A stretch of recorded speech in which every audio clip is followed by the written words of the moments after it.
Hello class. हम लोग बात कर रहे थे 8 प्रिंसिपल ऑफ डायग्नोसिस। एक्यूपंक्चर में 8 प्रिंसिपल ऑफ डायग्नोसिस पे बात कर रहे थे, जिनमें हम लोगों ने 6 प्रिंसिपल पढ़ लिए थे। इंटरनल, एक्सटर्नल, हॉट, कोल्ड और भी 2। इसके बाद हम लोग पढ़ेंगे इन और यांग। 2 बचे हुए हैं, तो आज हम लोग पढ़ेंगे इन। इन की कमी से, इनके बढ़ने से क्या होता है। Interior emptiness and cold are in nature. अंदरूनी हिस्सा खालीपन और ठंडक स्वभाव से इन होती है। यहाँ यानी जहाँ खालीपन है, ठंडक है और जो अंदरूनी हिस्सा है, ये क्या है, ये इन होते हैं। Yin has been explain in detail in a separate chapter. तो ये जिस किताब में था, उस किताब में एक अलग से पूरा चैप्टर है इन और यांग के बारे में बताया गया है, यहाँ पे बता रहे हैं। Explain in detail in a separate chapter name yin and yang. Therapist should now that empty heat increase due to deficiency of yin. तो बोल रहे हैं कि थेरेपिस्ट को यह पता होना चाहिए कि इनकी कमी से एम्प्टी हीट बढ़ती है, यानी जो अलग अलग जगह पे हीट बढ़ जाती है। एम्प्टी हीट मतलब पूरा शरीर गर्म नहीं होगा, कोई कोई जगह शरीर में गर्म होती है। The reason for this is that work of yin is to provide coolness and moisture. इसका कारण यह है कि इनका काम ठंडक और नमी देना है। इन क्या करता है, ठंडक देता है और नमी देता है।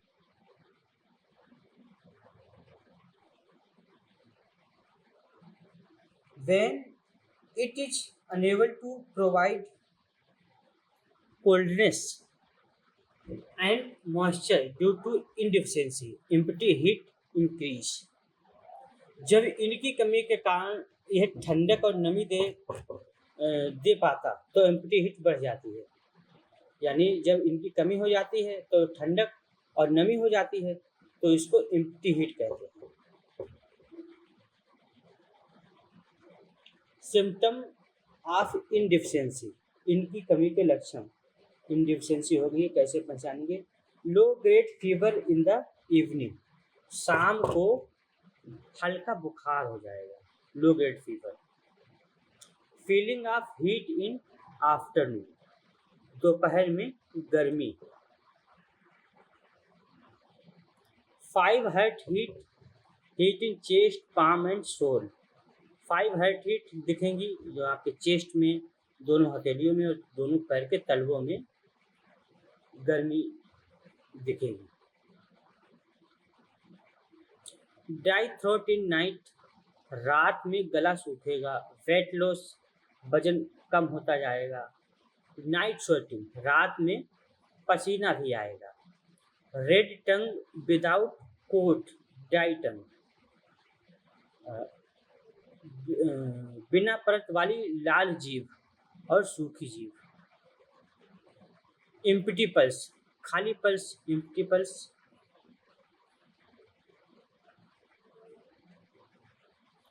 पल्स जो है वो कैसी मिलेगी, कंटिन्यू चलती नहीं मिलेगी, बीच बीच में गैप मिलेगा पल्स में।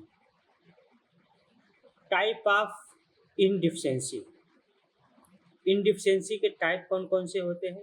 किडनी इनडिफिशियंसी, लंग्स इनडिफिशियंसी और हीट इनडिफिशियंसी, हार्ट इनडिफिशियंसी होगा। Liver yin deficiency, stomach yin deficiency. तो फेफड़े हैं और लंग्स हैं, हार्ट है, लीवर है और स्टमक है, इनमें इनकी डिफिशियंसी होती है।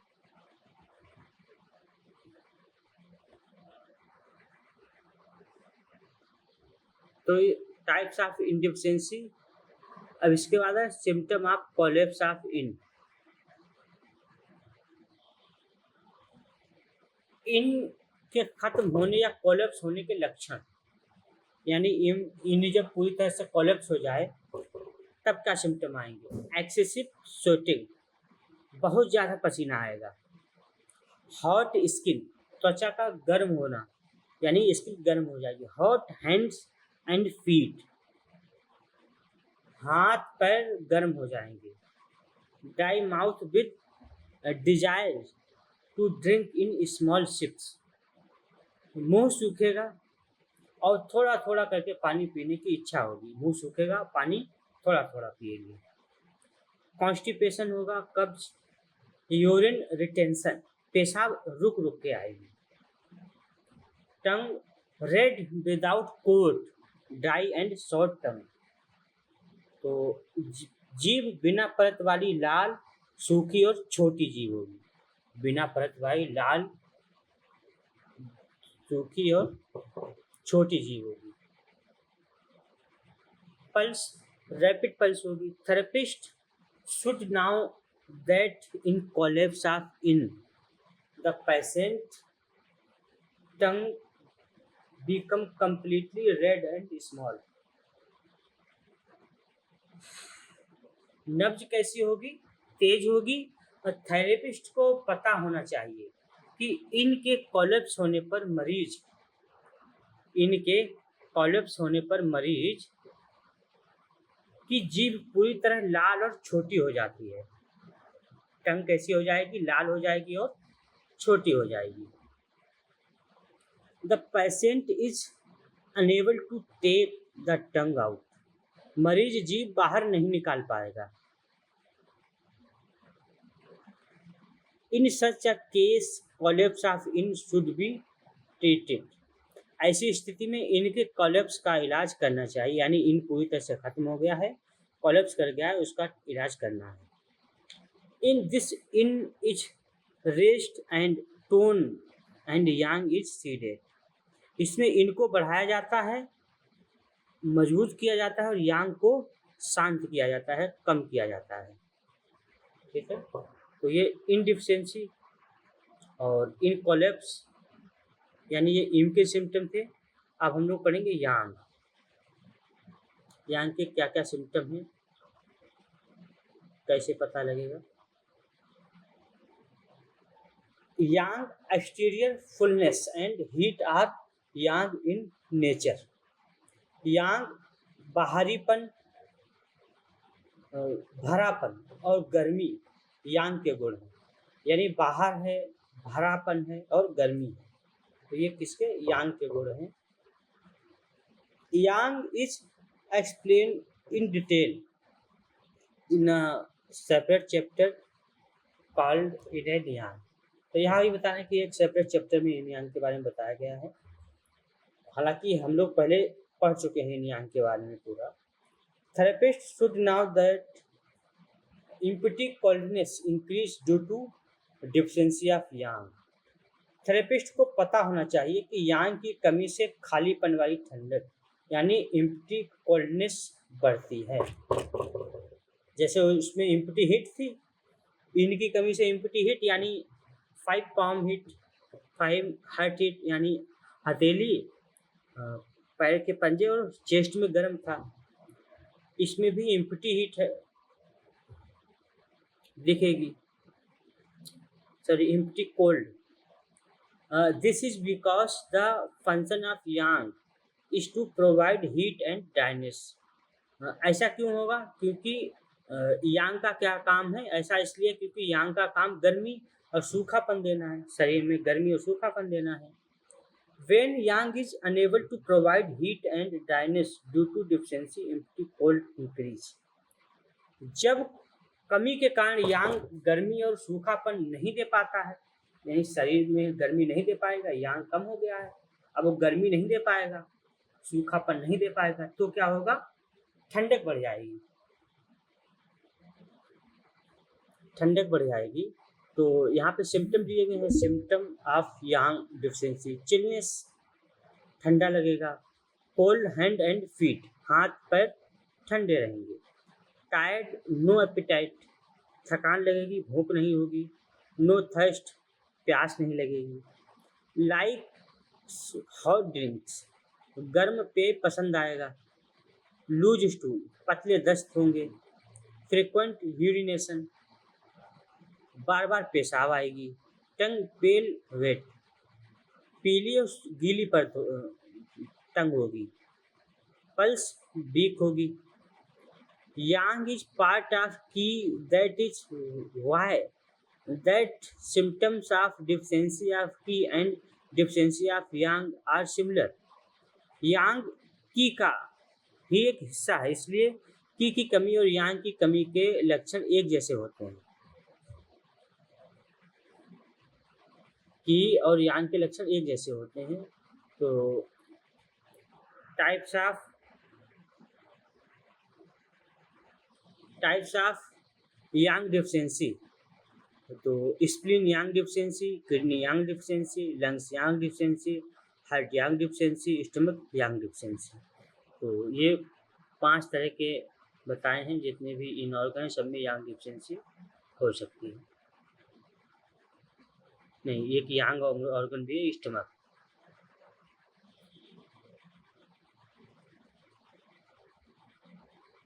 अब आगे दिया है yang collapse, symptom of collapse of yang. Symptom of collapse of yang यानी यांग के खत्म होने या गिरने के लक्षण। यांग पूरी तरह से कोलैप्स कर गया है। अब क्या लक्षण आएंगे? तो है चिलनेस, ठंड लगना। कोल्ड हैंड एंड फीट, हाथ पैर ठंडे। वीक रेस्पिरेशन, सांस लेने में कमजोरी। नो थर्स्ट, प्यास नहीं लगेगी। स्वेटिंग विथ ऑयली स्वेट, तैलीय पसीना आएगा। Axis urination, incontinence of urine, बहुत ज़्यादा पेशाब आएगी और पेशाब पर काबू नहीं कर पाएगा। Loose stool, incontinence of stool, पतले दस्त आएंगे और बार बार दस्त आएंगे। Tongue pale wet swollen and strong tongue, पीली गीली सूजी हुई और मजबूत छोटी tongue, small short tongue. Pulse minute deep, बहुत धीमी और गहरी pulse. Healer should now that is collapse of yang, the patient tongue swells and he is unable to take it out. इलाज करने वाले को पता होना चाहिए कि यांग के खत्म होने पर जीभ की स्थिति में मरीज की जीभ सूज जाती है और वह उसे बाहर नहीं निकाल पाता है। टंग कैसी हो जाती है? सूख जाती है, बाहर नहीं निकाल पाता है अपनी टंग को। तो ये यांग कोलैप्स के लक्षण हैं। ठीक है, तो ये आपके 8 प्रिंसिपल यहाँ पे कंप्लीट होते हैं। आगे हम लोग पढ़ेंगे ऑरिकुलोथेरेपी। ऑरिकुलर थेरेपी भी बोलते हैं इसको। How auricular therapy works, auricular therapy कैसे काम करती है? The art of healing with pressure over specific point of the ear is known as ear acupressure और ऑरिकुलर थेरेपी। कान के खास पॉइंट्स पर दबाव डालकर इलाज करने की कला को, कान के खास हिस्से पर दबाव डालकर इलाज करने की कला को ऑरिकुलर थेरेपी, ईयर एक्यूप्रेशर कहा जाता है। The art of healing with pressure over specific points of the ear is now as ear acupressure or auricular therapy. Ear hosts over acupoints that corresponds to various part of the body. कान में कई ऐसे acupoint होते हैं जो शरीर के अलग अलग हिस्सों से जुड़े होते हैं। तो कान में बहुत से पॉइंट हैं जो हमारे शरीर के अलग अलग हिस्सों से जुड़े होते हैं। Traditional Chinese medicine TCM teachings start energy pathway are key are vital life energy pass through the ear। पारंपरिक चीनी चिकित्सा टीसीएम के अनुसार ऊर्जा का रास्ता की या जीवन ऊर्जा कान से होकर गुजरता है, कान से होकर गुजरते हैं। When you stimulate an acupoint, abundant flow of energy returns to the related organ of our area, allow healing to take place। जब आप किसी पॉइंट को स्टिमुलेट या उत्तेजित करते हैं तो संबंधित ऑर्गन या उस हिस्से में ऊर्जा का भरपूर प्रवाह होता है, जिससे ठीक होने की प्रक्रिया शुरू हो जाती है। यानी उस जिस ऑर्गन में जिस एरिया में दिक्कत है वहाँ पे हीलिंग प्रोसेस शुरू हो जाती है। The ear is said to be a micro imitation of the human bodily system, comparing the shape of the ear to an inverted fetus। कान को मानव शरीर प्रणाली का एक छोटा सा रूप माना जाता है। कान का आकार उल्टे भ्रूण यानी फीटस जैसा होता है। तो ये हमें यानी मनुष्य के शरीर की प्रणाली को रिप्रेजेंट करता है कान, और ये फीटस यानी जब बच्चा पेट में होता है तो उस भ्रूण के जैसा उल्टी आकृति का है कान। The mapping of inverted fetus to the outer ear roughly explain the connection between ear acupoints and their corresponding body parts। तो बाहरी कान पर उल्टे भ्रूण की मैपिंग से कान के एक्यूपॉइंट्स और शरीर से संबंधित हिस्सों के बीच के संबंध को मोटे तौर पर समझा जा सकता है। तो क्या बोले, जो हमारा कान है, कान का जो हिस्सा है और जो हमारा भ्रूण है, इसकी यदि मैपिंग करते हैं तो कान के एक्यूपॉइंट्स और शरीर के संबंधित हिस्से के बीच का जो संबंध है वो देखने को मिलेगा। यदि इसका हम सिमिलरिटी खोजेंगे, इसमें कॉरस्पॉन्डिंग करेंगे तो इसमें सिमिलरिटी मिलती है।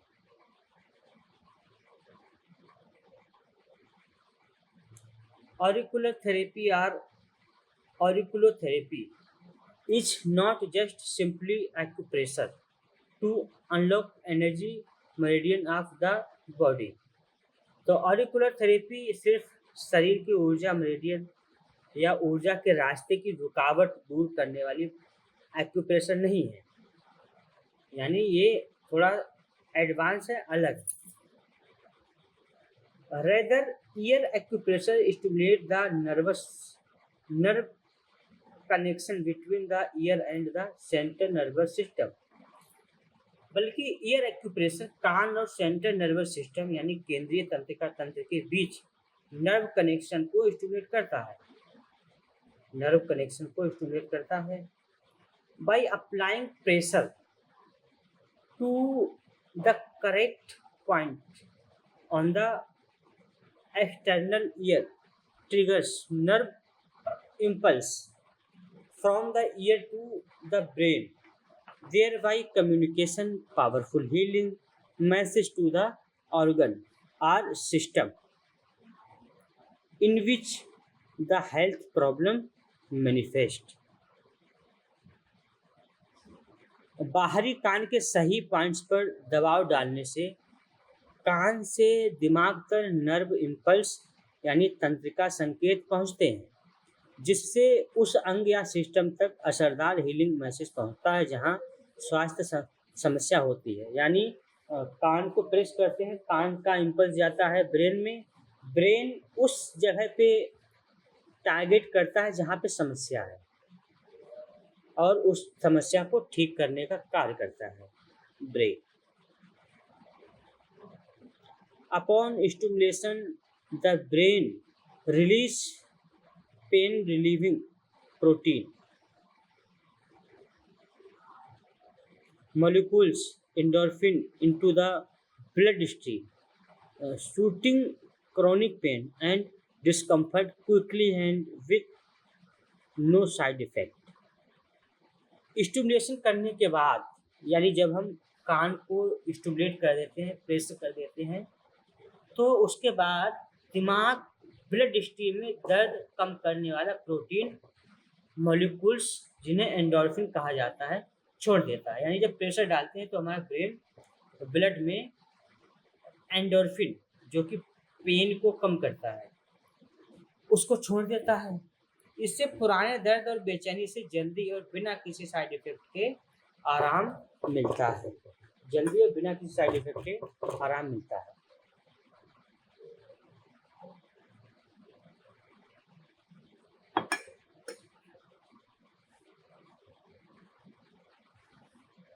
तो ये ब्रेन से जुड़ के काम करता है। यानी कान को प्रेस करते हैं, सिग्नल नर्व में जाता है, नर्व से फिर टारगेट एरिया में।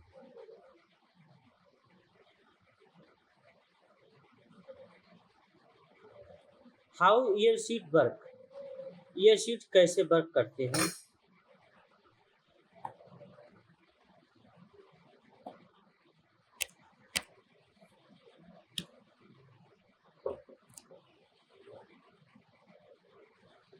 Instead of using needle to stimulate the acupoints, small beads can be used to apply pressure to the point.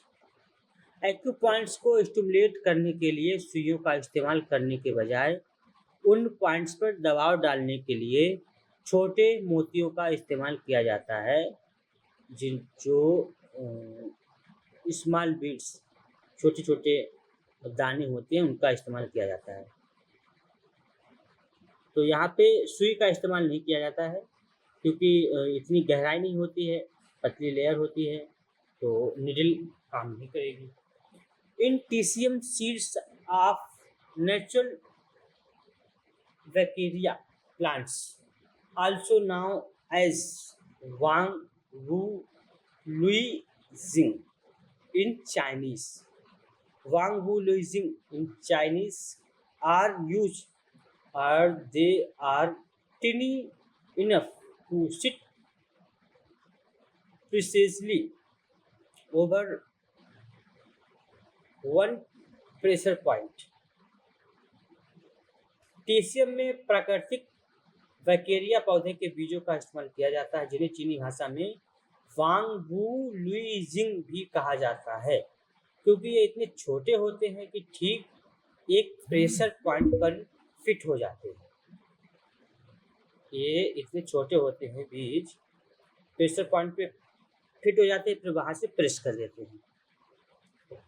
The seed are put in place using tapes, इन बीज को tape की मदद से लगाया जाता है।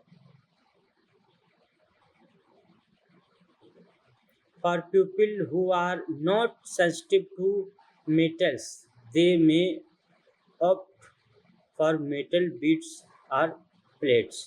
जिन लोगों को धातुओं से कोई परेशानी नहीं है, वे धातु के मोतियों या छर्रे का भी इस्तेमाल कर सकते हैं। यानी किसी को यदि धातु से दिक्कत नहीं है तो उसका भी इस्तेमाल कर सकते हैं। Moreover, magnetized beads are said to further enhance the effectiveness of the ear acupressure.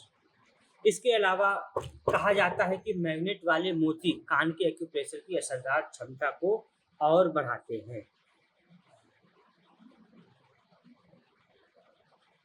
Application of ear seeds can be use along are an complementary therapy to acupuncture और body acupressure in order to treat a host of symptom. कई तरह की समस्याओं के इलाज के लिए year seeds का इस्तेमाल अकेले या एक्यूपंक्चर या बॉडी एक्यूप्रेशर के साथ एक कम्प्लीमेंट्री थेरेपी के तौर पर किया जाता है। कम्प्लीमेंट्री थेरेपी के तौर पर किया जाता है। आगे और क्या दिया गया है? There are numerous benefit using ear seeds. तो यहाँ पे कुछ लाभ दिए गए हैं।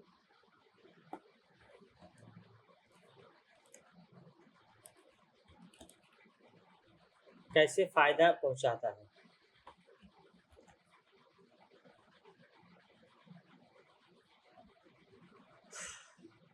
Can be use in the comfort of your own home. इन्हें घर पर आराम से इस्तेमाल कर सकते हैं। Simple to adhere adhere help supplement traditional acupuncture in between season। लगाने में आसान, ये सेशन के बीच पारंपरिक एक्यूपंक्चर के असर को बनाए रखने में मदद रखते हैं, लगाने में आसान होते हैं। Suitable for those who do not want to receive acupuncture or needle phobia. उन लोगों के लिए सही है जिन्हें एक्यूपंक्चर नहीं करवाना है या जिन्हें नीडल फोबिया है, यानी नीडल से डर लगता है। स्मॉल नॉट एक्सट्रीमली नोटिसेबल, छोटे आकार के हैं, ज़्यादा दिखाई नहीं देते हैं, नोटिस ज़्यादा नहीं होते हैं। नो साइड इफेक्ट, कोई साइड इफेक्ट नहीं है, सेफ सुरक्षित हैं। Wearers receive prolong benefits. इस्तेमाल करने वालों को लंबे समय तक फायदा मिलता है। जो इस्तेमाल करते हैं उनको लंबे समय तक फायदा मिलता है।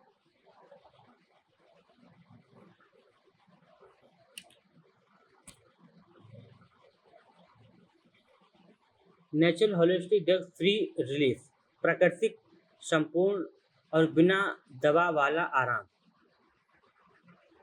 नेचुरल है और कोई दवा वगैरह नहीं लगती है।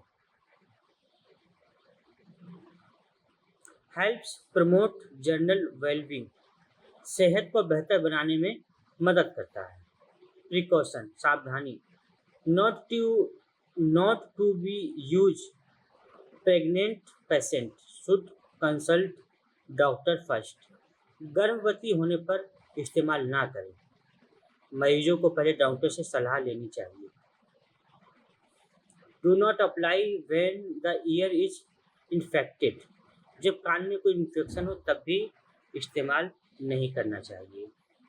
Do not apply when the body is in very weak state, for example when drunk, starved, super intense mind state. शरीर के बहुत कमज़ोर होने पर भी इस्तेमाल नहीं करें, जैसे कि शराब के नशे में, भूखे होने पर, बहुत ज़्यादा मानसिक तनाव की स्थिति में। भूखे होने पर बहुत ज़्यादा तनाव है तो ऐसी स्थिति में भी नहीं करना चाहिए। एडहेसिव टेप में contain latex, slight irritation may occur if you are allergic. अगर त्वचा में जलन या सूजन हो तो ईयर सीड्स हटा दें और अगर लक्षण बने रहें तो डॉक्टर से सलाह लें। एडहेसिव टेप में contain latex, slight irritation may occur if you are allergic. Adhesive tape latex हो सकता है, अगर आपको एलर्जी है तो थोड़ी जलन भी हो सकती है। For people who may be allergic to latex, test the tip of the skin, one of single location before apply to various point। जिन लोगों को लेटेक्स से एलर्जी हो, वे अलग अलग पॉइंट्स पर टेप लगाने से पहले त्वचा के नीचे एक हिस्से पर टेप का इस्तेमाल कर लें, यानी पहले करके देख लें। Store the year, store the ear seeds in original packing and keep out of sunlight to protect the adhesive। Year seeds को उनकी ओरिजिनल पैकेजिंग में रखें और एडहेसिव को सुरक्षित रखने के लिए धूप में रखें। ठीक है, आगे है हाउ टू अप्लाई, इसको अगली क्लास में पढ़ेंगे। एक सूचना है, यदि आपने BAMS, BHMS, BUMS या BNYS किया है, आप लीगल वे में प्राइमरी स्टेज पे एलोपैथिक का उपयोग करना चाहते हैं, प्रैक्टिस करना चाहते हैं, तो आपको लीगल गवर्नमेंट कोर्स के बारे में पता होना चाहिए जो कि सीसीएच है। सीसीएच कोर्स आप यदि कर लेते हैं तो आप एलोपैथिक प्रैक्टिस कर सकते हैं। ये कोर्स 1 साल का है, उसकी कंप्लीट फीस 25,000 रुपए है। ठीक है क्लास? तो ये एक सूचना थी, तो आज की क्लास को यहीं पे रखते हैं, अगली क्लास में आगे चर्चा करेंगे। ओके।